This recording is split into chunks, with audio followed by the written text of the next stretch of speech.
안녕하세요. 스탠다드 치과 연재용 원장입니다. 오늘은 임시치아에 대해서 얘기를 좀 해보려고 하는데요. 임시치아는 우리가 치료를 하는 과정에서 최종적으로 만들어낼 보철물을 장착하기 전까지 임시로 사용하는 보철물을 얘기하는데요. 이게 사실 더 학구적으로 전문적으로 들어가게 되면 용도에 따라서도 부르는 명칭이 조금 다를 수 있습니다. 근데 통상적으로 환자분들과의 소통이나 이런 것들을 하는 데 있어서 임시치아라고 보통 우리가 얘기를 하죠. 임시치아는 언제 사용을 하느냐라고 한다면 여러 가지 용도로 사용할 수 있습니다. 우리가 보철을 치료를 하는 치아의 어떤 치아나 임플란트의 최종적인 수복물을 만들게 될 때 그 제작하는 치료 과정 중에 사용하는 것을 임시치아라고 하는데요. 치아가 결손된 보철물이 들어가기 전까지 우리가 치아를 통해서 필요한 기능, 저작, 심미, 발음 이런 것들을 최종 보철물이 들어가기 전까지 기능하기 위해서 장착을 하는 게 일반적인 경우입니다. 그래서 임시치아는 어떤 우리가 치료 마무리 단계에서 최종적으로 장착하게 될 보철물의 형태나 기능을 최대한 비슷하게 만들게 되고요. 심미 치료를 하거나 이런 경우에 있어서 우리가 최종 보철물을 만들기 이전에 또 만들어가는 과정에서 우리가 잇몸의 형태 또 주변 치아와의 조화 이런 것들을 모양을 만들어가고 변화를 유도하기 위해서 사용하기도 합니다. 근데 현실적으로는 임시치아를 계속 교체하면서 병원을 왔다 갔다 하고 그 미세한 차이를 조금씩 개선시키기 위해서 임시치아를 다시 만들고 교체하고 하는 과정을 그렇게 좋아하지 않으시기 때문에 심미적인 치료에 있어서 임시치아의 사용은 다소 제한적이라고 할 수 있겠습니다. 근데 제가 이런 교과서라든지 해외 사례들을 보면 우리가 앞니 하나를 치료하는 데 있어서도 임시치아를 10개월 동안 사용한다거나 이런 사례들을 외국의 경우에는 보여주는 경우도 있거든요. 그래서 임시치아의 용도는 우리가 단순히 다음에 오늘 본을 떴으니 다음에 이를 끼우러 오실 때까지 일주일, 2주일 정도만 요걸 끼고 지내세요 라는 단순한 용도 그 이상의 것들을 하는 경우도 있다는 거를 말씀을 드리고 싶고요. 우리가 흔히 임시치아로 사용하는 재료는 일종의 고분자 플라스틱 화합물을 대부분 많이 사용을 합니다. 치과에서 우리가 입안에 들어가는 재료는 크게 세 가지로 볼 수 있습니다. 금속 재료, 우리가 많이 하는 금리, 또 예전에 그 합금 이런 것들을 금속 재료가 입안에 들어가게 되고요. 그리고 세라믹 재료, 최근에 이제 많이 사용하는 지르코니아라든지 이런 재료가 입안에 들어가게 되고, 세 번째가 폴리머, 고분자 화합물입니다.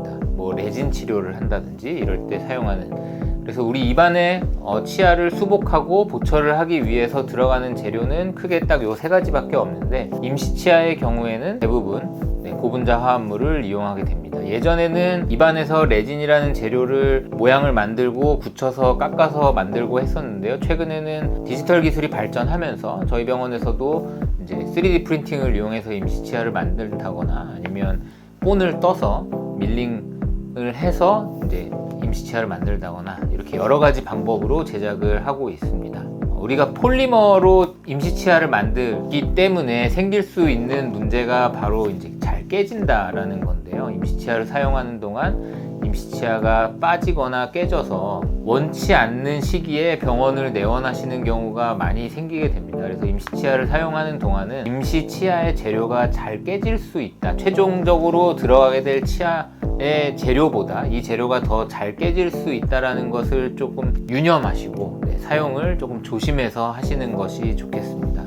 복잡한 치료를 하는 경우에 임시치아를 사용하는 목적이나 용도가 더 다양해질 수 있는데요. 아까 말씀드린 것처럼 심미치료를 하는 경우에 우리가 만들게 될 수복물의 외형 이런 것들을 완성품을 만들기 전에 환자와 같이 입안에 껴보고 소통할 수 있다는 게 장점이 되겠고요. 또 임플란트 치료나 우리가 치아가 교합이 완전히 망가져서 전체 치아를 수복하는 경우에 위아래가 맞물리는 관계가 이렇게 변화하게 되거나 변화를 유도하는 경우가 있는데요. 이런 경우에 바로 완성 치아를 만들게 되면 그 변화에 우리가 적응하지 못하고 잘 사용하기 불편하거나 아프거나 이런 일들이 생길 수 있거든요. 그래서 어떤 교합의 변화를 유도하거나 교합을 안정시키기 위한 용도로도 우리가 임시치아를 사용할 수 있습니다.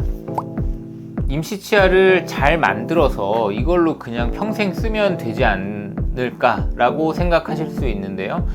일단 몇 가지 문제가 있을 수 있습니다. 우리가 임시 치아를 어떻게 제작하느냐에 따라 달라질 수 있겠는데, 최종적으로 만들게 될 보철물을 인상을 본을 뜨는 방식과 임시 치아를 만드는 과정에서 정확성의 차이가 있을 수 있고요. 이렇게 해서 정확성의 차이가 있는 임시 보철물의 경우에는 우리가 그 보철물을 장착해 놓은 미세한 틈이나 이런 것들을 통해서 그 안에서 2차적으로 충치가 생긴다든지, 또 그 틈을 통해서 접착제가, 우리가 임시 치아를 사용하는 경우에 보통 임시 접착제를 사용하기 때문에 접착제가 녹아서 임시 치아가 이렇게 빠져버린다든지 이런 일들이 생길 수 있고요. 또 강도에 있어서도 최근에 많이 개선되긴 했지만 최종 치아에 사용되는 재료들, 금속이라든지 세라믹 재료보다 강도가 약한 것이 사실이기 때문에 임시 치아를 오랜 시간 사용하게 되면 이런 깨짐이라든지 탈락도 그 경계 부분에서 뭔가 2차적인 문제들이 생길 수 있습니다. 그래서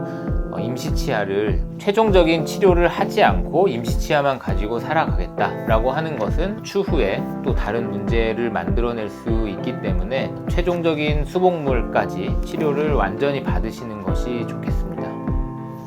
네, 오늘 임시 치아에 대해서 얘기를 좀 해봤는데요. 궁금증이 조금 풀리셨을까요? 네, 다음에 더 재밌는 주제를 가지고 돌아오겠습니다. 저는 스탠다드 치과 연재용 원장이었습니다. 감사합니다.